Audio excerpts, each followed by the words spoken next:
میگویند در جنگ امروز نابسامانی شروع شده، اون هم باز از طرف آدمکش های امریکا که دیگر درست پیش به ایران شروع شد. ما چی موقع داشته باشیم؟ خواهر منظوره اگر به تاریخ نگاه کنیم میدانید که امریکا هیچ آرام نمی ایستد.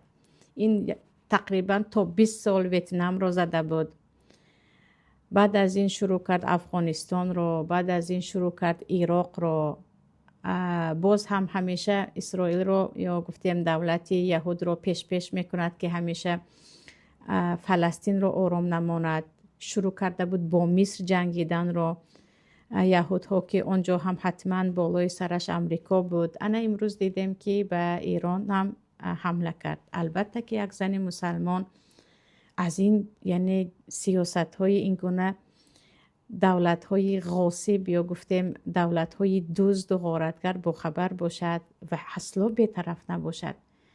یعنی شما باید بدونید که کی اینجا ظالم است و کی مظلوم است. با همه آن کمبودی ها یا مشکلی ها یا گفتیم بعضی اختلاف های شدیدی که مثلا اهل سنت با ایران دارند، ولی اینجا جنگ بین یهود رفته ایستاده است. یعنی اساساً جنگ یهود و امریکا و این طرف جمهوری ایران رفته ایستاده است که ما باید بدونیم که اینجا یهود بیا برای نابودشوی یهود دعا کنیم، برای نابودشوی ترامپ و هر کسی که طرفدار او هست باید دعا کنیم و تاریخ رو بدانیم و آموزیم که کیها همیشه بالای کدام دولت ها زوری میکنند و چیکار میکنند.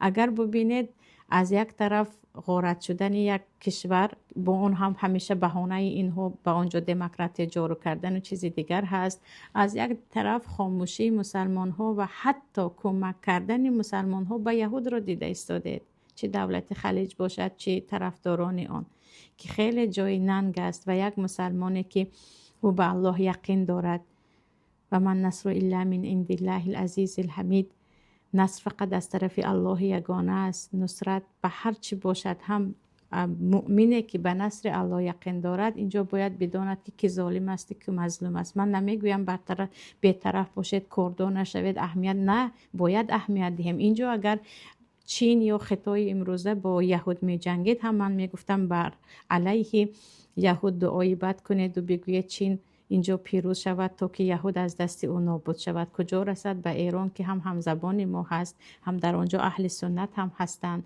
هم هر چی باشد هزارها درجه بهتر از یهود و از امریکا هست. اینجا باید با خبر باشیم و یک درسی هم باشد که چگونه استوار الان استاده است که نه ما تا آخرین قطره خون می جنگیم و نمی گذاریم امریکا ما را